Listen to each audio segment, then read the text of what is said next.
محترم سامعین، السلام علیکم ورحمۃ اللہ وبرکاتہ۔ اس بار ہم آپ کے لیے پیش کر رہے ہیں قصص الانبیاء۔ اب ہم ذکر شروع کرتے ہیں آدم علیہ السلام کا۔ اللہ تعالیٰ فرماتے ہیں، اور میں نے جنوں اور انسانوں کو اپنی عبادت کے لیے پیدا کیا ہے۔ اللہ تعالیٰ نے ہمارے باپ کو کیوں پیدا فرمایا؟ ہمیں کیوں پیدا فرمایا؟ تاکہ ہم اس کی عبادت کریں، اگرچہ وہ عبادت کا محتاج نہیں، وہ تو بے نیاز ہے، البتہ ہم اس کے محتاج ہیں۔ اس کے اسماء بہترین اور حسین ہیں، وہ عالی شان صفات کا مالک ہے۔ اس نے اپنے ناموں کے آثار ظاہر کرنے کے لیے مخلوق کو پیدا فرمایا۔ رحمت کے آثار، قدرت کے آثار، جبر اور طاقت کے آثار اور حکمت کے آثار ظاہر کرنے کے لیے مخلوقات کو پیدا فرمایا، ورنہ وہ کسی چیز کا محتاج نہیں۔ آدم علیہ السلام کی تخلیق سے پہلے ہی اس بارے میں اللہ تعالیٰ کا فرشتوں سے مکالمہ ہوا۔ اللہ تعالیٰ نے فرمایا، اور جب تیرے رب نے فرشتوں سے کہا، میں زمین میں ایک خلیفہ بنانے والا ہوں۔ خلیفہ سے مراد ہے نائب، اور یہ کہ اس کی نسل میں سے ہر ایک دوسرے کا خلیفہ ہوگا۔ جبکہ سیدنا ابو بکر صدیق رضی اللہ عنہ نبی اکرم صلی اللہ علیہ وسلم کے خلیفہ ہوئے، سو اللہ نے ایک خلیفہ بنانے کا ارادہ فرمایا جو زمین میں حکومت کرے اور اس کو آباد کرے۔ اللہ تعالیٰ نے تمہیں زمین سے پیدا کیا اور اسی نے اس زمین میں تمہیں بسایا ہے۔ اللہ تعالیٰ کا ارادہ ہوا کہ زمین کو آباد کروائے، جبکہ جن اس قابل نہیں تھے، کیونکہ ان میں اس قدر عقل و دانش نہیں تھی کہ زمین کو پر رونق اور سرسبز و شاداب رکھ سکیں۔ علماء جنات کے بارے میں کہتے ہیں ان کا سب سے بڑا عقل مند جن انسانوں کے 10 سالہ بچے کے برابر عقل رکھتا ہے، اس لیے زمین کو آباد کرنے کی صلاحیت اللہ تعالیٰ نے انسان کو بخشی۔ اللہ نے انسان کو بہترین ڈھانچے اور حسین ترین شکل و صورت سے نوازا، پھر اپنی روح اس میں پھونکی۔ فرشتوں نے اس سے سوال کیا، ایسی مخلوق کو کیوں پیدا کرتا ہے جو زمین میں فساد کرے اور خون بہائے؟ اور ہم تیری تسبیح، حمد اور پاکیزگی بیان کرتے ہیں۔ اس کے جواب میں اللہ نے فرمایا، جو میں جانتا ہوں تم نہیں جانتے۔ دراصل فرشتوں نے کسی طرح معلوم کر لیا تھا کہ آدم کی اولاد زمین میں فساد کرے گی، خون ریزی کرے گی، لیکن انہوں نے یہ بات اعتراض کے طور پر نہیں کہی تھی، کیونکہ ایسا اعتراض تو گناہ ہے، اور فرشتے پلک جھپکنے کے برابر اللہ کی معصیت اور نافرمانی نہیں کرتے، بلکہ وہ تو نہایت معزز عبادت گزار ہیں، کسی بات میں اللہ پر پیش دستی اور سبقت نہیں کرتے، اور اس کے حکم پر عمل کرتے ہیں۔ اللہ کے حکم کی نافرمانی نہیں کرتے، بلکہ جو حکم دیا جائے بجا لاتے ہیں۔ اس لیے فرشتوں کا یہ پوچھنا وضاحت طلبی کے لیے تھا، وہ تو انسان کے پیدا کرنے کی وجہ پوچھ رہے تھے۔ وہ زمین میں جنات کے اعمال اور کرتوت کا مشاہدہ کر چکے تھے، یعنی اللہ تعالیٰ نے انہیں پیدا کر کے اختیار دیا تو وہ فتنہ و فساد اور فسق و فجور میں مبتلا ہو گئے، اور اب ایک اور مخلوق زمین میں بسائی جا رہی تھی، تو اس بات کا امکان تھا کہ یہ مخلوق بھی ان کے نقش قدم پر چلے۔ اس لیے فرشتوں نے تعجب اور حیرت کی بنا پر یہ سوال کیا تھا، اور پوچھنے کا مقصد یہ تھا کہ کیا یہ بھی جنوں کی طرح ہوں گے؟ اس طرح انہیں یہ خدشہ لاحق ہوا کہ شاید ان سے اللہ کی عبادت میں کوتاہی یا کمی واقع ہوئی ہے، جس کی وجہ سے اللہ کو نئی مخلوق پیدا کرنا پڑی۔ اس لیے ان کی بات میں یہ بھی تھا کہ ہم تیری حمد اور ثنا بیان کرتے ہیں۔ بہرحال ان کے سوال کے دو مقصد تھے، کیا یہ جنوں کی طرح فساد کرنے والی قوم ہے؟ کیا ہم سے تیری عبادت میں کوتاہی ہوئی ہے؟ اس پر اللہ تعالیٰ نے فرمایا، جو میں جانتا ہوں وہ تم نہیں جانتے۔ اس موقع پر فرشتوں کے ذہنوں میں ایک اور بات بھی آئی، وہ آپس میں کہنے لگے کہ اللہ تعالیٰ جو بھی مخلوق پیدا کرے گا وہ ہم سے زیادہ معزز اور عالم نہیں ہو سکتی۔ یعنی جب فرشتوں نے باقی مخلوقات کا جائزہ لیا، مثلا آسمان، زمین، پہاڑ، جن، چوپایوں وغیرہ کا، تو انہوں نے سوچا یہ ہم سے زیادہ مرتبے والی نہیں ہے، لہذا یہ مخلوق بھی پیدا ہو رہی ہے تو یہ ہم سے زیادہ مرتبہ نہیں رکھتی، یہ ہمارا خاص مقام ہے، کہ اللہ کی تسبیح میں مصروف ہیں، کفر سے محفوظ ہیں، ہر حکم بجا لاتے ہیں، اللہ کے تمام احکامات پورے کرتے ہیں، آسمان اور زمین میں اس کا حکم نافذ کرتے ہیں، اور اللہ کے نزدیک ہم سب سے زیادہ شرف والے ہیں۔ لہٰذا اگر یہ نئی مخلوق انسان بھی پیدا ہو جائے تو کیا ہوا، ہم سے زیادہ معزز اور علم والی تو نہیں ہوگی۔ بہرحال جب اللہ تعالیٰ نے آدم کو پیدا کیا تو زمین کی مٹی لانے کا حکم فرمایا، چنانچہ اللہ تعالیٰ کے پاس مٹی لائی گئی۔ امام ترمذی، ابن حبان اور امام احمد رحمت اللہ علیہم نے ایک حدیث بیان کی ہے جس کے الفاظ کچھ یوں ہیں: اللہ تعالیٰ نے آدم علیہ السلام کو مٹی کی ایک مٹھی سے پیدا فرمایا، اس مٹی کو اللہ تعالیٰ نے پوری زمین سے اٹھوایا تھا، یہی وجہ ہے کہ آدم کی اولاد زمین کے لحاظ سے ہی ظہور پذیر ہوئی، بعض سرخ رنگ کے ہیں تو بعض سیاہ اور بعض سفید اور کچھ اس کے درمیان میں ہیں، بعض نیک ہیں بعض خبیث اور کچھ پاکیزہ قسم کے ہیں۔ انسان کی تخلیق مٹی سے شروع ہوئی، اس مٹی کو پانی سے تر کیا گیا تو یہ تین بن گئی، اسی وجہ سے قرآن مجید کی بعض آیات میں تراب کا لفظ آیا ہے۔ تراب خشک مٹی کو کہتے ہیں، اور بعض آیات میں تین کا لفظ آیا ہے، تین تر اور بھیگی مٹی کو کہتے ہیں۔ اللہ تعالیٰ فرماتے ہیں خلقہ من تراب، یعنی آدم کو تراب سے پیدا کیا گیا، مٹی کی عام حالت کو تراب کہتے ہیں، اور فرمایا جب آپ کے رب نے فرشتوں سے کہا کہ میں مٹی سے بشر کو پیدا کرنے والا ہوں، جب اس مٹی کو پانی سے زیادہ بھگویا گیا تو وہ لیسدار ہونا شروع ہو گئی، اسی لیے اللہ تعالیٰ نے فرمایا ہم نے انسان کو لیسدار اور چپکنے والی مٹی سے پیدا کیا۔ پھر اللہ تعالیٰ نے اپنے مبارک ہاتھوں سے انسان کا ڈھانچہ تیار کیا۔ اللہ نے فرمایا خلقت بیدی، میں نے اپنے دونوں ہاتھوں سے پیدا کیا۔ اللہ تعالیٰ نے انسان کی خلقت فرشتوں کے سپرد نہ کی، بلکہ بذات خود اسے تخلیق کے مراحل سے گزارا اور اپنے ہاتھوں سے اس کی تصویر کشی کی۔ اللہ نے انسان کو پہلے ایک مورتی کی صورت میں ڈھالا، اس کے بعد ایک مقررہ مدت تک چھوڑے رکھا، یہاں تک کہ گیلی مٹی خشک ہو گئی اور اس کا رنگ سیاہ ہو گیا، بدبو آنے لگی، پھر وہ کھنکھناتی مٹی میں بدل گئی، اور آخرکار آگ پر پکی ہوئی مٹی یعنی فخار ٹھیکری کی صورت اختیار کر گئی، جس سے مٹکے وغیرہ تیار کیے جاتے ہیں۔ سیاہ مٹی کو ہما ان کہتے ہیں اور بدبودار کو مسنون کہتے ہیں، اور کھنکھنا کر بولنے والی مٹی کو سلسال کہتے ہیں، اور ٹھیکری کی طرح کی مٹی کو الفخار کہتے ہیں۔ مختلف آیات میں یہ الفاظ وارد ہوئے ہیں۔ ہم نے تمہیں پیدا کیا اور پھر ہم ہی نے تمہاری صورت بنائی، اور یقیناً ہم نے انسان کو کھنکھناتی خشک مٹی سے پیدا کیا جو کہ بدبودار اور سیاہ گارے سے خشک ہوئی تھی۔ اللہ نے انسان کو کھنکھناتی مٹی سے پیدا کیا جو کہ ٹھیکری کی طرح تھی۔ ان تمام آیات کریمہ میں کوئی تناقض، تعارض اور اختلاف نہیں، اس لیے کہ ان مختلف آیات میں انسان کو اس کی تخلیق کے مختلف مراحل کی یاد دہانی کرائی گئی ہے۔ خلاصہ کلام یہ ہوا کہ تخلیق کے عمل کا پہلا مرحلہ تراب تھا، یعنی عام حالت والی خشک مٹی، پھر تین یعنی بھگوئی ہوئی مٹی، پھر لیسدار مٹی یعنی سلسال، پھر ٹھیکری کی طرح کی مٹی یعنی فخار، اور یہ کام جمعے کی آخری گھڑی میں کیا گیا، اور یہ دن اللہ کے لحاظ سے شمار ہونے والے دنوں میں سے ہمارے دنوں کی طرح نہ تھا، ہمارے اور اللہ کے دن مختلف ہیں۔ تخلیق آدم دراصل اللہ کا کرشمہ ہے، انسانوں کو ایک صورت عطا کی گئی۔ اس مرحلے کا تذکرہ بخاری اور مسند احمد کی ایک روایت میں ہے۔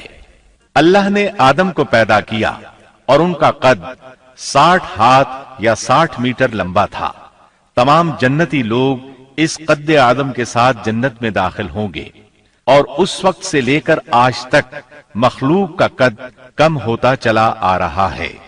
بعد والے لوگ گزشتہ زمانے کے لوگوں سے ہمیشہ چھوٹے قد کے ہوتے چلے آ رہے ہیں۔ بہرحال سب سے پہلے اور سب سے لمبے انسان آدم علیہ السلام تھے۔ امام احمد نے منفرد طور پر ایک روایت بیان کی ہے۔ اس میں رسول اکرم صلی اللہ علیہ وسلم نے آدم علیہ السلام کی لمبائی 60 ہاتھ یعنی 60 میٹر اور چوڑائی 7 ہاتھ بیان فرمائی ہے۔ سبحان اللہ! سیدنا آدم کس قدر ضخیم اور عظیم مخلوق تھے۔ صحیح مسلم اور مسند احمد کی روایت میں ہے، اللہ نے آدم کو پیدا کیا تو اسے اپنی منشا کے مطابق کچھ عرصہ ڈھانچے کی صورت میں چھوڑے رکھا۔ ابلیس اس کے ارد گرد چکر لگانے لگا۔ اس نے دیکھا کہ وہ پیٹ والا ہے۔ وہ سمجھ گیا کہ یہ مخلوق اپنے آپ پر کنٹرول نہیں کر سکے گی۔ اس حدیث سے معلوم ہوتا ہے کہ انسانوں کی طرح جنات کا پیٹ نہیں ہے، صرف انسان ایسا ہے جس کا اندر والا حصہ کھوکھلا ہے۔ بہرحال اللہ نے انسان کو اس شکل و صورت میں پیدا فرمایا۔ آدم 40 راتیں مجسمے کی صورت میں پڑے رہے۔ جسم موجود تھا لیکن روح نہیں تھی۔ ابلیس آتا، اس ڈھانچے کو ٹھوکر لگاتا تو جسم سے ایسی آواز نکلتی جیسے خالی مٹکے پر ہاتھ مارنے سے نکلتی ہے۔ اسی لیے اللہ نے بھی فرمایا ہے کہ وہ کھنکھناتی مٹی سے پیدا کیے گئے۔ آدم علیہ السلام میں روح ڈالنے سے پہلے ایک مرتبہ فرشتوں کا ان کے پاس سے گزر ہوا تو وہ کچھ گھبرا سے گئے۔ ابلیس کو تو بہت زیادہ گھبراہٹ کا سامنا کرنا پڑا۔ وہ گزرتے ہوئے ٹھوکر مارتا اور کہتا، تجھے کسی خاص مقصد کے لیے پیدا کیا گیا ہے۔ یہ کہہ کر وہ آدم کے منہ میں داخل ہو جاتا اور کمر کے راستے باہر آ جاتا اور فرشتوں سے مخاطب ہو کر کہتا، اس سے گھبرانے کی کوئی ضرورت نہیں۔ اگر مجھے اس پر مسلط کر دیا گیا تو میں یقیناً اسے ہلاکت میں ڈال دوں گا، اور اگر اسے مجھ پر مسلط کر دیا گیا تو بلا شبہ میں اس کی نافرمانی کروں گا۔ اندازہ کیجئے وہ تعجب کر رہا ہے کہ انہیں کیوں پیدا کیا گیا ہے۔ اس کی آدم علیہ السلام سے دشمنی کس قدر پرانی ہے، گویا ابتدا ہی سے یہ عداوت پر ڈٹ گیا تھا۔ بہرحال اللہ نے آدم میں روح پھونکی۔ اس مضمون کو قرآن مجید میں جا بجا ذکر کیا گیا ہے۔ اللہ تعالیٰ فرماتے ہیں، جب میں اس کو ٹھیک ٹھاک کر لوں اور اس میں اپنی روح پھونک دوں تو تم سب اس کے سامنے سجدے میں گر پڑنا۔ ایک اور جگہ فرمایا، اللہ تعالیٰ کے نزدیک عیسیٰ علیہ السلام کی مثال ہو بہو آدم علیہ السلام کی مثال ہے۔ اللہ نے انہیں مٹی سے بنا کر کہا، ہو جا، وہ ہو گئے۔ اللہ نے آدم علیہ السلام کو مٹی سے پیدا کیا، اپنے ہاتھوں سے بنایا، پھر اس میں روح پھونکی۔ اس کا مفصل بیان احادیث میں موجود ہے۔ جب ان میں روح پھونکی گئی اور ابتدا میں روح جیسے ہی سر کے اندر داخل ہوئی، آدم علیہ السلام کو چھینک آ گئی۔ فرشتوں نے آدم علیہ السلام سے کہا، الحمدللہ کہیے۔ انہوں نے کہہ دیا۔ اللہ کی اس تعریف کے جواب میں اللہ تعالیٰ نے فرمایا، رحمک ربک، یعنی تجھ پر تیرا رب رحم فرمائے۔ سبحان اللہ!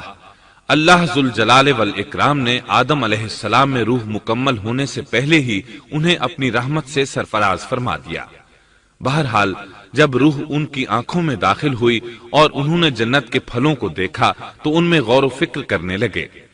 جب روح پیٹ میں داخل ہوئی تو کھانے کی طلب محسوس ہوئی۔ ابھی روح ٹانگوں تک پہنچی نہیں اور کھانے کی خواہش پہلے ہی محسوس ہونے لگی۔ اس جلد بازی اور عجلت کی وجہ سے اللہ تعالیٰ نے فرمایا، انسان جلد باز مخلوق ہے۔ جب آدم علیہ السلام کو پیدا کر دیا گیا تو اللہ تعالیٰ نے ان کی پشت پر ہاتھ پھیرا۔ ہاتھ پھیرتے ہی ان کی پشت سے قیامت تک پیدا ہونے والے انسان باہر نکل آئے۔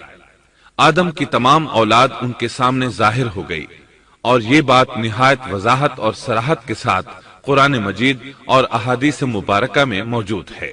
مسلم بن یسار رحمت اللہ علیہ بیان کرتے ہیں کہ سیدنا عمر بن خطاب رضی اللہ عنہ سے کسی نے اس آیت کریمہ کے بارے میں پوچھا، اور جب آپ کے رب نے اولاد آدم کی پشت سے ان کی اولاد کو نکالا اور ان سے انہی کے بارے میں اقرار لیا کہ کیا میں تمہارا رب نہیں، سب نے جواب دیا، ہاں کیوں نہیں، ہم سب گواہ بنتے ہیں، تاکہ تم لوگ قیامت کے روز یوں نہ کہو ہم تو اس سے محض بے خبر تھے، یا یوں کہو کہ پہلے پہلے شرک تو ہمارے بڑوں نے کیا اور ہم ان کے بعد ان کی نسل میں ہوئے، لہذا کیا تو ان غلط راہ والوں کے فعل پر ہمیں ہلاکت میں ڈالے گا۔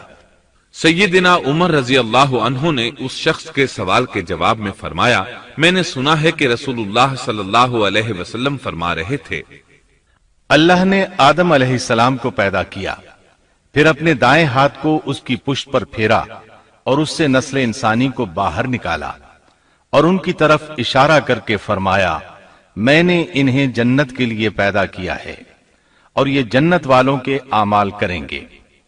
پھر اپنے ہاتھ کو دوبارہ آدم علیہ السلام کی پشت پر پھیرا اور اس سے نسل انسانی کو باہر نکالا اور ان کی طرف اشارہ کر کے فرمایا، میں نے انہیں آگ کے لیے پیدا کیا ہے اور یہ آگ والوں کے اعمال کریں گے۔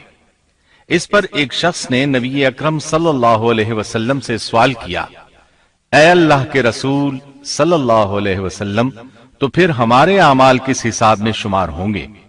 آپ نے جواب میں فرمایا، اللہ تعالیٰ جب کسی بندے کو جنت کے لیے پیدا کرتا ہے تو اس سے جنت والوں کے کام کرواتا ہے، حتیٰ کہ جنت والے اعمال میں سے ہی کسی عمل پر اس کا موت سے سامنا ہوتا ہے، اس وجہ سے اللہ اسے جنت میں داخل کرتا ہے، اور جب اللہ کسی بندے کو آگ کے لیے پیدا کرتا ہے تو اسے آگ والے اعمال پر لگا دیتا ہے، یہاں تک کہ وہ آگ والے اعمال میں سے کسی عمل پر مرتا ہے، اس کی وجہ سے اللہ اسے آگ میں داخل کر دیتا ہے۔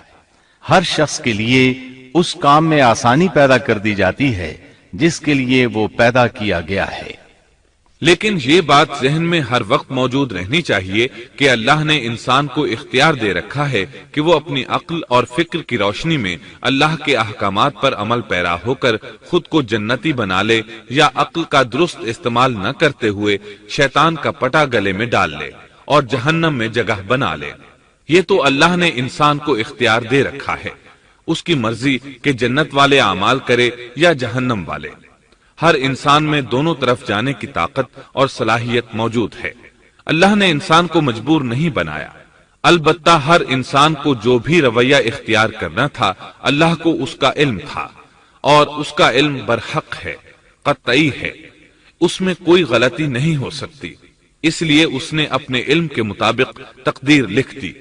اب ہم جو کچھ کرتے ہیں تقدیر سے مجبور ہو کر نہیں کرتے، بلکہ اپنے اختیار سے کرتے ہیں، اور چونکہ تقدیر بھی اللہ کے حکم سے لکھی گئی اس لیے اس میں بھی کوئی خطا واقع نہیں ہوتی۔ لہذا تقدیر کا یہ مطلب نہیں کہ انسان تقدیر کی بنا پر ہدایت ماننے یا نہ ماننے پر مجبور ہے، ایسی بات قطعاً نہیں۔ اور درست بات یہ ہے کہ تقدیر کا مسئلہ بہت زیادہ پیچیدہ ہے اور مشکل ترین مسائل میں سے ہے، یہاں اس کی تفصیل کا موقع نہیں۔ جب اللہ نے آدم علیہ السلام کو پیدا کر لیا اور اس میں اپنی روح پھونک دی تو فرشتوں کو حکم دیا کہ آدم کو سجدہ کریں۔ ابلیس ایک بہت نیک اور بزرگ جن تھا، اس نے کبھی اللہ کی نافرمانی نہیں کی تھی، اسی بنا پر وہ بلند مرتبہ پا کر فرشتوں میں شامل ہو چکا تھا، لیکن فرشتوں کی جنس سے قطعاً نہیں تھا۔ اللہ نے اسے اطاعت اور فرما برداری کا صلہ دیا تھا، اس کی عزت اور اکرام کرتے ہوئے آسمان میں بسایا تھا، لمحہ بھر کے لیے بھی اس نے اللہ کی نافرمانی نہیں کی تھی، اور پھر اللہ نے آدم کو سجدہ کرنے کا حکم دیا، اور اس حکم کے مخاطب فرشتے اور ابلیس تھے۔ صرف فرشتوں کے لیے یہ حکم نہیں تھا بلکہ ابلیس بھی اس حکم میں شامل تھا، کیونکہ اللہ تعالیٰ فرماتے ہیں، اور یقیناً ہم نے تمہیں پیدا کیا، پھر ہم ہی نے تمہاری صورت بنائی، پھر ہم نے فرشتوں سے کہا کہ آدم کو سجدہ کرو، تو سوائے ابلیس کے سبھی نے سجدہ کیا، وہ سجدہ کرنے والوں میں شامل نہ ہوا۔ اللہ تعالیٰ نے فرمایا، تجھے کس چیز نے سجدے سے روک دیا جبکہ میرا حکم تیرے لیے بھی تھا؟ تو اس سے ثابت ہوا اس حکم میں فرشتوں کے ساتھ ابلیس بھی شامل تھا، کیونکہ قرآن میں اذ امرتک کے الفاظ ہیں۔ اس کا مطلب ہے کہ میں نے تجھے حکم دیا تھا، اور پھر ابلیس نے جواب میں یہ نہیں کہا کہ تو نے تو مجھے حکم ہی نہیں دیا تھا، بلکہ اس نے سجدہ نہ کرنے کی وجہ یہ بتائی۔ اس نے کہا، میں سجدہ کیوں کروں، میں اس سے بہتر ہوں، اس لیے کہ تو نے مجھے آگ سے پیدا کیا اور اسے مٹی سے۔ اللہ نے حکم دیا، تو اس سے نیچے اتر جا۔ غرض جب ابلیس نے نافرمانی کی، سرکشی اور تکبر کا مظاہرہ کیا تو اس وقت اللہ تعالیٰ اور اس کے درمیان مکالمہ ہوا۔ اللہ نے اس کی سرکشی دیکھ کر اسے سزا دیتے ہوئے فرمایا، اس جنت سے اتر جا، تجھے کوئی حق حاصل نہیں کہ تو اس جنت میں رہ کر تکبر کرے۔ ابلیس نے جواب میں کہا، مجھے قیامت کے دن تک مہلت دے دیجئے، یعنی اتنی لمبی عمر دے دیجئے کہ میں قیامت تک زندہ رہوں، موت نہ آئے۔ اللہ نے فرمایا، تجھے مہلت دے دی گئی، لیکن ایک وقت مقررہ تک۔ اور جب شیطان اس طرف سے مطمئن ہو گیا کہ اسے مہلت مل گئی، تب اس نے کہا، چونکہ تو نے مجھے گمراہ کر دیا ہے، اس وجہ سے میں قسم کھاتا ہوں کہ میں انسانوں کی گمراہی کے لیے تیرے سیدھے راستے پر بیٹھ جاؤں گا، پھر ان کے آگے سے، ان کے پیچھے سے، ان کے دائیں سے، ان کے بائیں سے، ان کے پاس آؤں گا، اور آپ ان میں سے اکثر لوگوں کو شکر گزار نہیں پائیں گے۔ اللہ تعالیٰ نے شیطان کا رد کرتے ہوئے فرمایا، یہاں سے ذلیل و خوار ہو کر نکل جا۔ ان میں سے جو شخص بھی تیرا حکم مانے گا، میں ایسے تمام گمراہوں سے جہنم کو بھر دوں گا۔ جو انسان بھی تیرا پیروکار بنے گا، وہ جہنم کا مستحق اور حقدار ٹھہرے گا۔ ایک اور مقام پر اللہ تعالیٰ فرماتے ہیں، جب ہم نے فرشتوں کو حکم دیا کہ آدم کو سجدہ کرو تو ابلیس کے سوا سب نے سجدہ کیا۔ اس نے کہا، کیا میں اسے سجدہ کروں جسے تو نے مٹی سے پیدا کیا ہے؟ اچھا دیکھ لے، اسے تو نے مجھ پر فضیلت دی ہے، اگر مجھے بھی تو نے قیامت تک ڈھیل دی تو میں سوائے چند لوگوں کے اس کی اولاد کو گمراہ کروں گا۔ اس پر اللہ نے فرمایا، جا، ان میں سے جو بھی تیرا فرمانبردار ہو جائے گا تو تم سب کی سزا جہنم ہے، جو پورا پورا بدلہ ہے۔ ان میں سے تو جسے بھی اپنی آواز کے ساتھ بہکا سکتا ہے بہکا لے، اور ان پر اپنے سوار اور پیادے چڑھا لا، یعنی اپنے گھڑ سوار لشکر اور پیدل لشکر کو چڑھا کر لے آ، اور اپنا ہر داؤ، ہر ترکیب اور ہر اسلحہ استعمال کر لے، اور ان کے مالوں اور اولاد میں بھی شرکت کر لے، اور تو انہیں دل بہلانے والے وعدے دے لے، یعنی ان کے برے اعمال بنا سنوار کر انہیں دکھا، اور غلط خواہشات دلا، جنت، دوزخ اور دوبارہ زندہ نہ ہونے کے وعدے دے، اور ان سے شیطان کے جتنے بھی وعدے ہوتے ہیں سب کے سب سراسر فریب ہیں۔ یقیناً میرے سچے بندوں پر تیرا کوئی قابو اور غلبہ نہیں ہوگا، تیرا رب کارسازی کرنے والا کافی ہے۔ اسی طرح بہت سی آیات میں پہلی معصیت الہی کا ذکر کیا گیا ہے۔ سب سے پہلا نافرمان ابلیس ملعون تھا۔ وہ خبیث اللہ کے سامنے تکبر اور انات سے بھرپور جواب دیتا رہا۔ اسی وجہ سے اللہ نے اسے کافر کا لقب دیا۔ کافر اسے کہتے ہیں جو نعمت کا انکار کرے۔ اللہ نے اس پر اتنا فضل و کرم اور انعام و احسان کیا کہ بلند ترین مرتبے تک پہنچا دیا، لیکن اس نے اللہ کی اس نعمت کی قدر نہ کی، پرواہ نہ کی اور کفر کا راستہ اختیار کیا۔ سب سے پہلا گناہ تکبر تھا۔ اسی لیے علماء کرام فرماتے ہیں، تمام گناہوں کی جڑ تکبر اور غرور ہے۔ نبی اکرم صلی اللہ علیہ وسلم نے اپنی امت کو تکبر نہ کرنے کا سختی سے حکم فرمایا، اس کی برائی، وبال اور ہلاکت سے آگاہ فرمایا۔ آپ نے فرمایا، اللہ اس شخص کی طرف رحمت سے دیکھے گا بھی نہیں جس نے تکبر کی بنا پر کپڑا ٹخنوں سے نیچے لٹکایا۔ اس کے علاوہ نبی صلی اللہ علیہ وسلم نے تو مطلقاً فرما دیا، وہ شخص جنت میں داخل ہونے کے قابل نہیں جس کے دل میں ذرہ برابر بھی تکبر ہے۔ جو شخص اپنے کپڑے، اپنے مکان اور اپنے قبیلے پر فخر کرتا ہے، اس سے اللہ کی رحمت اٹھ جاتی ہے۔ اسی لیے نبی صلی اللہ علیہ وسلم نے جب اپنے صحابہ کرام کو دیکھا کہ مہاجر صحابی انصار صحابہ کے خلاف اور انصاری صحابی مہاجرین صحابہ کے خلاف آواز لگا رہے ہیں تو آپ نے فرمایا، اس جاہلیت والی پکار کو چھوڑو، یہ بہت بدبودار ہے۔ برادری کی بنیاد پر لڑنا، باہم فخر کرنا برے نتائج کا ذریعہ ہے۔ گناہوں کی بنیاد بھی تکبر ہے۔ اس لیے ہر مومن کو چاہیے کہ اپنے نوکر، خادم، ملازم یا کسی بھی مسکین پر کبھی بھی فخر و غرور کا اظہار نہ کرے، کیونکہ یہی اللہ کی سب سے پہلی نافرمانی وجود میں آئی تھی۔ تکبر کا یہ ذکر ضمناً آ گیا۔ ہم پھر اپنے موضوع کی طرف لوٹتے ہیں۔ اللہ نے آدم علیہ السلام کو پیدا کیا اور انہیں عالم بنا کر ہی تخلیق کیا، یعنی جب وہ پیدا ہوئے تو جاہل نہیں تھے۔ اللہ نے آدم علیہ السلام کو فرشتوں سے بھی بڑا عالم بنا کر پیدا فرمایا۔ بے شمار احادیث میں آدم علیہ السلام کی ابتدا اور ان کے علم کا ذکر موجود ہے۔ جب اللہ نے آدم میں مکمل روح ڈال دی اور وہ اپنے پاؤں پر کھڑے ہو گئے تو اللہ نے انہیں حکم دیا، جاؤ فرشتوں کی جماعت کو السلام علیکم کہو۔ آدم اور فرشتوں کی زبان عربی تھی، یہی زبان اہل جنت کی ہے۔ آدم گئے، جا کر سلام کہا، انہوں نے جواب میں کہا وعلیکم السلام ورحمت اللہ، یعنی تجھ پر اللہ کی سلامتی اور رحمت ہو۔ اللہ نے فرمایا یہ تیرا اور تیری اولاد کا آپس میں ایک دوسرے کو تحفہ اور ہدیہ ہے۔ اللہ نے آدم علیہ السلام کو ابتدا ہی میں تمام نام سکھا دیے۔ مفسرین نے ان ناموں کے بارے میں بہت بحثیں ذکر کی ہیں۔ مضبوط موقف سیدنا عبداللہ بن عباس رضی اللہ عنہما کا ہے کہ اللہ نے آدم علیہ السلام کو ہر چیز کا نام سکھا دیا تھا، مثلا یہ پہاڑ ہے، یہ سمندر ہے، یہ پرندہ ہے، یہ درخت ہے وغیرہ۔ وہ آسمان اور زمین کی ہر چیز کا نام جانتے تھے۔ یہ علم کیسا تھا، انسان نے کس طرح ہر چیز کا نام پہچان لیا۔ یقیناً اللہ انسان میں یہ طاقت پیدا کر سکتا ہے کہ وہ ہر علم کا احاطہ کر سکے۔ اللہ نے آدم علیہ السلام کو ہر چیز کا نام اور اس کی صنعت اور کام بھی معلوم کرا دیا۔ آگ، لوہے، لکڑی، غرض ہر چیز کا نام اور استعمال ذہن میں ڈال دیا۔ وہ کس قدر عظیم علم سے بہرور ہوئے، سبحان اللہ۔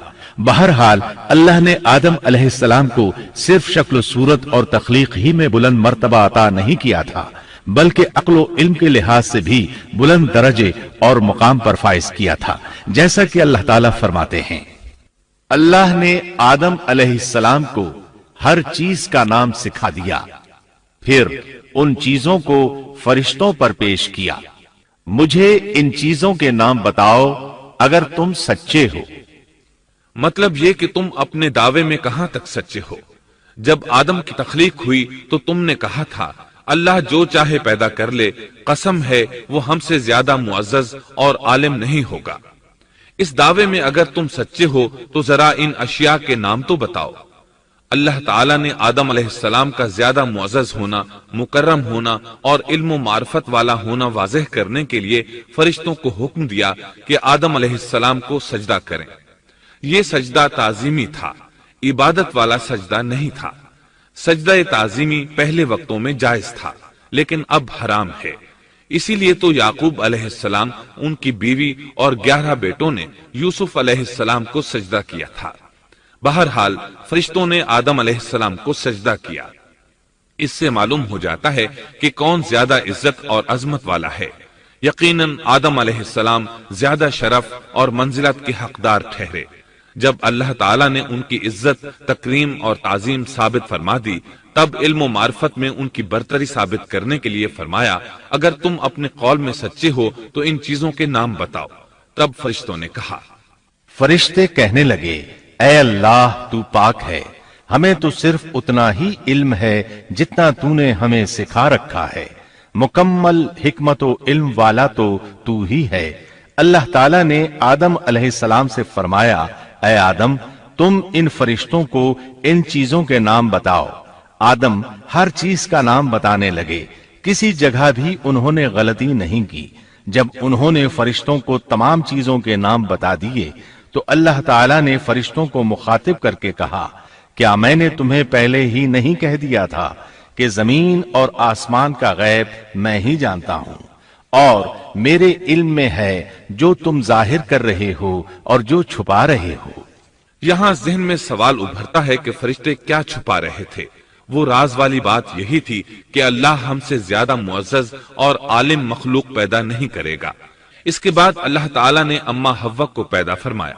انہیں آدم علیہ السلام کے فوراً بعد پیدا نہیں فرمایا، بلکہ آدم علیہ السلام نے کافی عرصہ جنت میں تنہا بسر کیا، اور حدیث میں ہے کہ وہ وحشت محسوس کرتے تھے، تنہائی کو شدت سے محسوس کرنے لگے تھے۔ آخر کار ایک روز جب وہ سو رہے تھے تو اللہ تعالیٰ نے ان کی بائیں پسلی سے اما حوا علیہ السلام کو پیدا فرمایا اور آدم علیہ السلام کا ہم سفر بنا دیا۔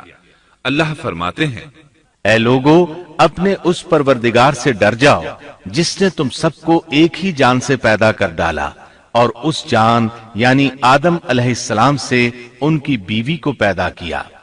آدم علیہ السلام کے وجود ہی سے حوا کا وجود بنایا گیا، وہ کوئی الگ مخلوق نہیں تھی۔ جب آدم علیہ السلام بیدار ہوئے تو انہوں نے اپنے قریب ایک عورت کو بیٹھے دیکھا، پوچھنے لگے تم کون ہو؟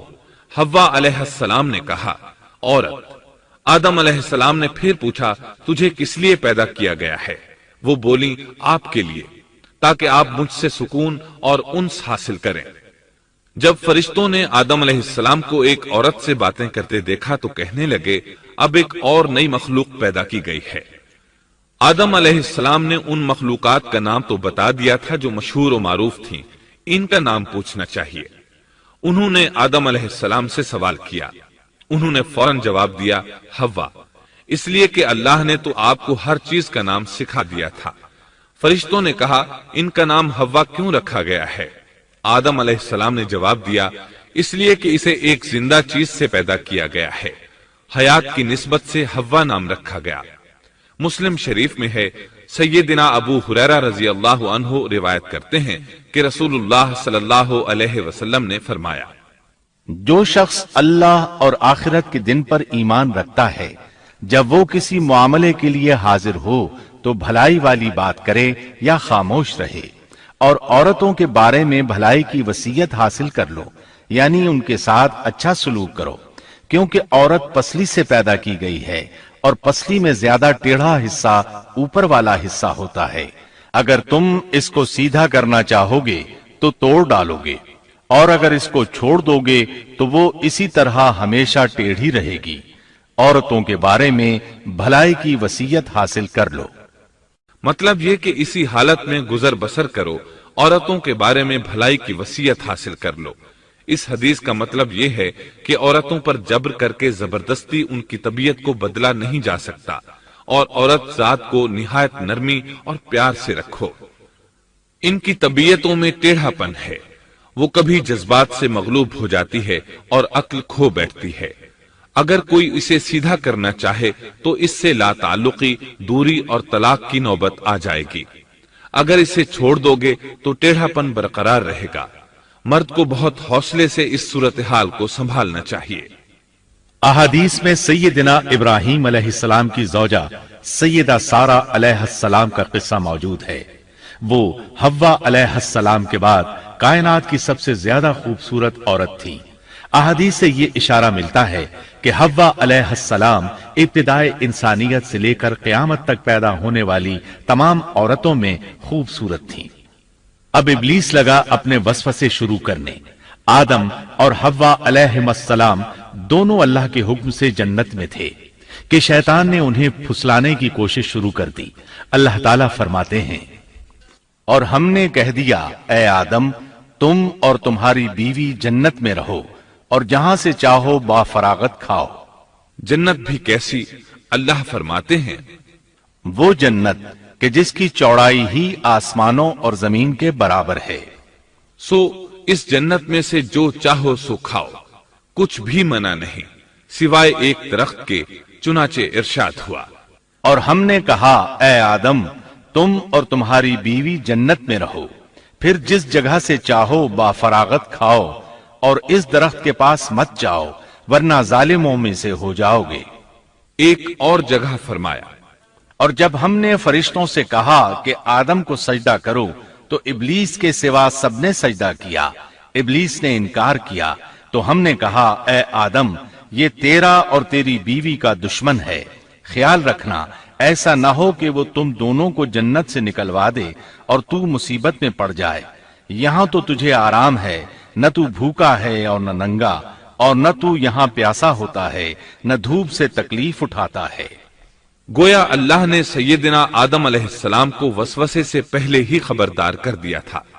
ان آیات سے یہ بھی پتا چلا کہ انسان سے ابلیس کی عداوت اور دشمنی ابتدا ہی سے چلی آ رہی ہے، اور یہ بھی ثابت ہوا کہ جو لوگ کہتے ہیں کہ انسان ابتدا میں ننگا تھا ان کا قول صحیح نہیں، اس لیے کہ اللہ تعالیٰ نے جنت میں بھی آدم علیہ السلام پر لباس رکھا اور زمین میں بھی لباس نازل کر دیا۔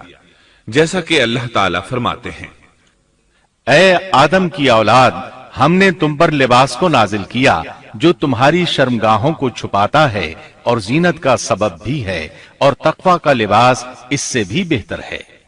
لہذا آدم ابتدا میں ننگے نہیں تھے، انہیں تو ننگے پن کا علم ہی نہیں تھا، نہ ہی ان کی بیوی کو برہنہ ہونے کا علم تھا۔ اللہ نے آدم علیہ السلام کو کامل نعمتوں سے نوازا، بھوک نہ پیاس، یہاں تک کہ پیاس کے اسباب سے بھی محفوظ، نہ گرمی اور نہ دھوپ، پھر بے انتہا حسن و جمال، مشقت نہ تکلیف، بدبختی نہ بدقسمتی۔ آدم اور حوا علیہ السلام کے دلوں میں وسوسہ ڈالنے کے بارے میں بھی قرآن نے روشنی ڈالی ہے۔ پھر شیطان نے ان دونوں کے دلوں میں وسوسہ ڈالا۔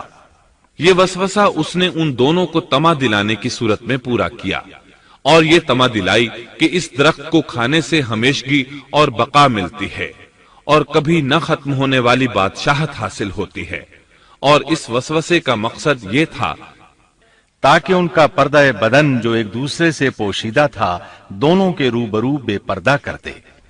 ان کی شرمگاہوں کو ننگا کرنے کے لیے اس نے ایسا کیا۔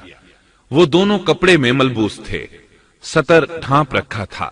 جب انہوں نے اس درخت سے کھایا تو لباس نیچے گر گیا، دونوں برہنہ ہو گئے۔ یہی شیطان چاہتا تھا کہ انہیں برہنہ کر دے، اللہ کی نافرمانی پر اکسائے۔ ارشاد ہوتا ہے، شیطان نے انہیں وسوسہ ڈالا، کہنے لگا، اے آدم، کیا میں تجھے دائمی زندگی کا درخت اور وہ بادشاہت نہ بتلا دوں جو کبھی پرانی نہ ہو؟ جب تم اس درخت سے کھاؤ گے تو ہمیشہ زندہ رہنے والے بن جاؤ گے اور زبردست بادشاہت حاصل کر لو گے۔ اس نے یہ تمنا بھی دلائی۔ تمہارے رب نے تم دونوں کو اس درخت سے اس لیے منع کیا ہے کہ تم دونوں فرشتے نہ بن جاؤ یا ہمیشہ زندہ رہنے والے نہ بن جاؤ۔ یعنی تم اس درخت سے کھا لو گے تو فرشتے بن جاؤ گے اور ہمیشہ قائم دائم رہو گے۔ پھر وہ وسوسہ ڈالتے ہوئے جھوٹی قسمیں کھانے لگا، جیسا کہ ارشاد ہوتا ہے، اور ان دونوں کے روبرو قسمیں کھانے لگا کہ یقین آ جائے میں آپ کا خیر خواہ ہوں۔ اللہ کی قسم کھانے لگا، اور اس وقت سے جھوٹی قسموں کی ابتدا ہوئی۔ اس نے ان دونوں کو فریب دے کر بہکا لیا، جیسا کہ فرمایا، فَدَلَّاهُمَا بِغُرُورٍ، یعنی دھوکے سے انہیں پھسلایا، حالانکہ انہیں کسی چیز کی کمی نہیں تھی۔ بھلا وہاں کیا محتاجی ہو سکتی تھی؟ جنت میں سکون سے زندگی بسر کر رہے تھے۔ جنت سے بڑھ کر کیا چاہیے؟ ہمیشہ کے لیے جنت مل چکی تھی۔ اللہ تعالیٰ فرماتے ہیں، ان دونوں نے جب درخت کو چکھا، دونوں کا پردہ بدن ایک دوسرے کے روبرو کھل گیا، دونوں اپنے بدنوں پر درختوں کے پتے جوڑ جوڑ کر رکھنے لگے۔ کپڑے اترنے پر دونوں کو حیا آئی، اس لیے کہ انسان کی فطرت میں برہنہ ہونے کی ناپسندیدگی شامل ہے۔ برہنہ ہو گئے تو کوئی لباس نہیں تھا، اس لیے درختوں کے پتے جوڑ کر جسم ڈھانپنے لگے۔ حدیث میں آیا ہے، آدم بھاگنے لگے تو اللہ نے پکارا، آدم مجھ سے بھاگتے ہو؟ آدم بولے، اللہ، میں شرم کی بنا پر بھاگ رہا ہوں، اور اس وجہ سے کہ تیرے سامنے برہنہ کیسے رہوں، پھر یہ کہ نافرمانی کا ارتکاب بھی کر چکا ہوں۔ یہاں ایک سوال پیدا ہوتا ہے، دونوں میں سے پہلے کھانے والا کون تھا؟ اس بارے میں راجح قول یہ ہے کہ وہ حوا علیہ السلام تھی۔ انہی نے آدم علیہ السلام کو طمع دلاتے ہوئے اس غلطی پر آمادہ کیا تھا، جیسا کہ بخاری شریف میں نبی اکرم صلی اللہ علیہ وسلم نے فرمایا، اگر حوا نہ ہوتی تو کوئی عورت اپنے خاوند سے خیانت نہ کرتی۔ حوا علیہ السلام نے انہیں غلطی میں مبتلا کیا تھا۔ اگر حوا علیہ السلام نہ ہوتی تو آدم بھی خیانت میں مبتلا نہ ہوتے اور نہ معصیت میں مبتلا ہوتے۔ تب اللہ نے انہیں پکارا، کیا میں نے تم دونوں کو اس درخت سے نہیں روکا تھا؟ اور کیا یہ نہیں کہا تھا کہ شیطان تمہارا کھلا دشمن ہے؟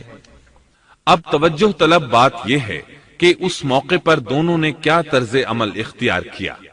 کیا وہ دونوں اپنی معصیت پر بضد رہے اور تکبر کرنے لگے، جیسا کہ ابلیس نے سجدہ کرنے سے انکار کیا تھا اور پھر لگا تھا اپنی معصیت پر اصرار کرنے، یا ان دونوں نے توبہ کر لی؟ جی ہاں، دونوں نے توبہ کر لی، جیسا کہ قرآن مجید میں آتا ہے۔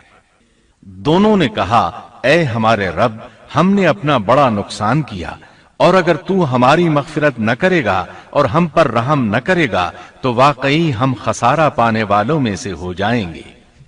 اس قصے میں ایک سوال یہ ذہن میں پیدا ہوتا ہے کہ جب سیدنا آدم علیہ السلام کو ابلیس نے سجدہ نہ کیا تو اللہ تعالیٰ نے اسے مردود بنا کر جنت سے نکال دیا۔ پھر وہ سیدنا آدم علیہ السلام کو اس درخت کے قریب کس طرح لے گیا جبکہ وہ جنت سے باہر ہو چکا تھا؟ قرآن کریم میں اس بارے میں یہ الفاظ آئے ہیں، پھر شیطان نے ان کے دلوں میں وسوسہ ڈالا۔ یہ وسوسہ اس نے کیسے ڈالا جبکہ وہ جنت سے نکالا جا چکا تھا؟ مفسرین نے اس کے جواب میں لکھا ہے کہ اس نے جنت سے باہر رہ کر یہ وسوسہ ڈالا تھا۔ جیسے آج کل تار اور بغیر تار کے آواز کو دور دراز علاقوں تک پہنچایا جا سکتا ہے، ایسے ہی شیطان نے اپنی طاقت سے یہ وسوسہ ان کے دلوں تک پہنچایا۔ لگے ہاتھوں ابلیس کی حقیقت بھی سن لیں۔ ابلیس کے لفظی معنی انتہائی مایوس کے ہیں۔ یہ راندہ درگاہ ہونے کے بعد ہمیشہ ہمیشہ کے لیے اللہ کی رحمت سے مایوس ہو گیا تھا، اس لیے اسے یہ لقب ملا، ورنہ روایات کی روح سے اس کا اصل نام عزازیل تھا۔ پہلے یہ جنات میں سے تھا، اپنے رب تعالی کی اطاعت سے نکل کر ابلیس ہوا۔ اس کا علم ناقص تھا، مزاج ناپاک تھا، وہ غرور اور تکبر میں مبتلا ہو گیا تھا۔ یہاں یہ بات بھی ذہن نشین کر لیں کہ انبیاء خطا اور گناہ سے پاک ہوتے ہیں، ان پر اللہ تعالی کی مستقل حفاظت اور نگرانی قائم رہتی ہے۔ اگرچہ انبیاء بھی انسان ہوتے ہیں اور تمام انسانی تقاضے انہیں لاحق ہوتے ہیں، لیکن ان کے عمل اور ارادے میں کسی قسم کی بدی اور شر کا عمل دخل قطعاً نہیں ہوتا۔ ان کا ہر قول اور عمل بلکہ ہر حرکت اور سکون کی حالت بھی انسانیت کے لیے بہترین نمونہ ہوتے ہیں۔ البتہ بشر ہونے کی وجہ سے بھول کا امکان ہوتا ہے، تاہم بھول ہو جانے کی صورت میں انہیں فوراً ہی خبردار کر دیا جاتا ہے۔ بھول ہو جانا بشری طبیعت کا خاصہ ہے۔ اللہ تعالیٰ نے ہر انسان کی فطرت میں یہ چیز رکھی ہے۔ انبیاء سے بھول چوک ہو جانے میں بھی اللہ تعالیٰ کی کئی ایک حکمتیں پوشیدہ ہیں۔ مثلا بہت سی قومیں اپنے نبیوں کے معجزات دیکھ کر ان میں ربوبیت کی صفات کی قائل ہو گئی، یہاں تک کہ بعض قوموں نے اپنے نبیوں کو اللہ یا اللہ کا بیٹا بھی جانا۔ جب انبیاء سے بھول اور لغزشیں ہوئیں تب گویا لوگوں پر یہ واضح کیا گیا کہ یہ الہ نہیں ہے۔ الہ ہوتے تو کس طرح ان سے بھول ہو سکتی تھی؟ اس سے یہ بتانا بھی مقصد تھا کہ انبیاء انسان ہی ہوتے ہیں، کوئی ماورائی مخلوق نہیں ہوتے۔ سیدنا آدم علیہ السلام کے واقعے پر غور کرنے سے یہ حقیقت مزید واضح ہو جاتی ہے کہ سیدنا آدم علیہ السلام کی یہ لغزش گناہ نہیں تھی۔ ممنوع درخت کا پھل کھاتے ہی سیدنا آدم علیہ السلام اور اماں حوا کا لباس اتر گیا تھا۔ اس لباس کے بارے میں مفسرین نے لکھا ہے کہ وہ لباس دراصل نور کا تھا، یعنی وہ جنت کا خاص لباس تھا جو صرف اسی عالم میں پہنا جا سکتا ہے۔ اللہ تعالیٰ نے اپنے فضل و کرم سے جنت میں ان کی ستر پوشی کا انتظام فرما دیا۔ اللہ کا حکم ہوا، جنت سے اتر جاؤ، تم آپس میں ایک دوسرے کے دشمن ہوگے اور تمہارے واسطے زمین میں رہنے کی جگہ ہے اور ایک وقت تک نفع حاصل کرنا ہے۔ فرمایا تم وہیں زندگی بسر کرو گے اور وہیں مرو گے اور وہیں سے دوبارہ نکالے جاؤ گے۔ قرآن مجید کے دیگر مقامات میں بھی اس قصے کی تفصیل موجود ہے۔ مثلا فرمایا، اور اس سے قبل ہم نے آدم سے ایک عہد لیا تھا مگر وہ بھول گئے اور ہم نے ان میں کوئی عزم نہیں پایا۔ اللہ تعالیٰ فرماتے ہیں، اور جب ہم نے فرشتوں سے کہا آدم کو سجدہ کرو تو ابلیس کے سوا سب نے سجدہ کیا، اس نے صاف انکار کر دیا تو ہم نے کہا اے آدم یہ تیرا اور تیری بیوی کا دشمن ہے، خیال رکھنا ایسا نہ ہو وہ تم دونوں کو جنت سے نکلوا دے اور تو مصیبت میں پڑ جائے۔ یہاں تو تجھے یہ آرام ہے کہ نہ تو بھوکا ہوتا ہے اور نہ ننگا، اور نہ تو یہاں پیاسا ہوتا ہے اور نہ دھوپ سے تکلیف اٹھاتا ہے۔ لیکن شیطان نے اسے وسوسے میں ڈال دیا، کہنے لگا میں آپ کو دائمی زندگی کے درخت اور وہ بادشاہت بتلاؤں جو کبھی پرانی نہ ہو۔ چنانچہ ان دونوں نے اس درخت سے کھایا، پس ان کے ستر کھل گئے اور وہ بہشت کے پتے اپنے اوپر چپکانے لگے۔ آدم نے اپنے رب کی نافرمانی کی، پس بہک گیا۔ پھر اس کے رب نے نوازا، اس کی طرف توجہ فرمائی اور اس کی رہنمائی کی۔ حکم ہوا تم دونوں یہاں سے اتر جاؤ، تم آپس میں ایک دوسرے کے دشمن ہو۔ اب تمہارے پاس جب کبھی میری طرف سے ہدایت پہنچے تو جو میری ہدایت کی پیروی کرے نہ تو وہ بہکے گا نہ تکلیف میں پڑے گا، ہاں جو میری یاد سے روگردانی کرے گا اس کی زندگی تنگی میں رہے گی اور بروز قیامت ہم اسے اندھا کر کے اٹھائیں گے۔ آدم علیہ السلام زمین پر اترے اور اپنے رب سے توبہ کے کلمات سیکھ لیے۔ وہ کلمات یہ ہیں: اے ہمارے رب، ہم نے اپنا نقصان کیا، اور اگر تو نے ہم پر مغفرت و رحمت نہ فرمائی تو ہم خسارہ اٹھانے والوں میں سے ہو جائیں گے۔ آدم علیہ السلام زمین پر اترے اور ان کے ساتھ حوا علیہ السلام بھی اتری، اور ان کے ساتھ ہی ابلیس کو بھی اتارا گیا۔ یہ کس جگہ پر اترے اس بارے میں اختلاف پایا جاتا ہے، لیکن ابن عباس رضی اللہ عنہ کی بات راجح محسوس ہوتی ہے کہ آدم علیہ السلام کو ہند میں اور حوا علیہ السلام کو جدے میں اتارا گیا۔ جب آدم علیہ السلام اتر آئے تو حوا علیہ السلام کی تلاش شروع کر دی، زمین میں ان کی تلاش میں سرگرداں ہوئے۔ آخر کار میدان عرفات میں دونوں کی ملاقات ہو گئی۔ چونکہ میدان عرفات میں دونوں نے ایک دوسرے کی معرفت حاصل کی تھی اور ان کا آپس میں تعارف ہوا تھا، لہٰذا اسی مناسبت سے اس میدان کا نام عرفات مشہور ہو گیا۔ پھر اللہ تعالیٰ نے زمین کے اندر انسانوں کو پھیلانا شروع کیا اور زمین کو مردوں اور عورتوں سے آباد کر دیا۔ امام طبری رحمت اللہ علیہ بیان کرتے ہیں کہ حوا علیہ السلام نے آدم علیہ السلام کے لیے 20 ولادتوں میں 40 بچوں کو جنم دیا۔ ہر بار 2 بچوں کو جنم دیتی تھی، ایک لڑکا ہوتا ایک لڑکی۔ سب سے پہلا جوڑا قابیل اور اس کی بہن قمیم کا تھا۔ پھر انسانوں کی افزائش شروع ہوئی، آبادی میں اضافہ ہونے لگا۔ اللہ نے آدم علیہ السلام ہی کو ان کا نبی متعین کر دیا، وہ انہیں دین سکھاتے رہے۔ اس وقت تمام لوگ موحد تھے، خالص توحید کو اپنانے والے تھے، یعنی کان الناس امۃ واحدہ، تمام لوگ ایک ہی امت کے تھے، ان میں شرک کا شائبہ بھی نہ تھا۔ ابن جریر اور ابن کثیر رحمہم اللہ نے ابو موسیٰ اشعری رضی اللہ عنہ کی روایت بیان کی ہے، اللہ نے جب آدم علیہ السلام کو جنت سے زمین پر اتارا تو انہیں ہر چیز کی کاریگری اور صنعت کا علم تھا۔ جب وہ اترے تو عالم بھی تھے، لباس میں ملبوس بھی تھے، کام کاج کے تمام طریقوں سے باخبر بھی تھے، لوہے، آگ، لکڑی اور کپڑے کے استعمال سے بھی بخوبی واقف تھے۔ ہمارے برعکس وہ ان کاموں کو اپنی ابتدا ہی سے جان چکے تھے، کیونکہ ہم سب لوگوں کا حال یہ ہے کہ جب تک سکھایا نہ جائے ہمیں کچھ نہیں آتا۔ آج کے دور میں بعض افریقی قبائل کے افراد وحشیانہ اور غیر مہذب زندگی گزارتے ہیں۔ علماء کا کہنا ہے کہ یہ لوگ زمین پر رہنے والوں میں سے گمراہ ترین انسان ہیں۔ انہوں نے بہترین زندگی ضائع کر دی اور گھٹیا زندگی کو پسند کیا۔ تہذیب و تمدن کا آغاز چونکہ ابتدائے آفرینش سے ہے، اس لیے ہر انسان کی فطرت میں تہذیب کی سوجھ بوجھ موجود ہے۔ بہرحال آدم علیہ السلام کے بعد انسانی مخلوق کی تعداد روز بروز بڑھتی چلی گئی اور انسانی کمزوریوں کی بنا پر گناہ شروع ہو گئے۔ زمین پر سب سے پہلے ہونے والی معصیت قابیل کے ہاتھوں اپنے بھائی حابیل کے قتل کی صورت میں سامنے آئی۔ اللہ تعالیٰ نے قرآن مجید میں قابیل اور اس کے بھائی حابیل کا قصہ بیان کیا ہے۔ قابیل قرخت اور درشت طبیعت کا مالک تھا، جبکہ اس کا بھائی حابیل رحم دل اور نرم طبیعت تھا۔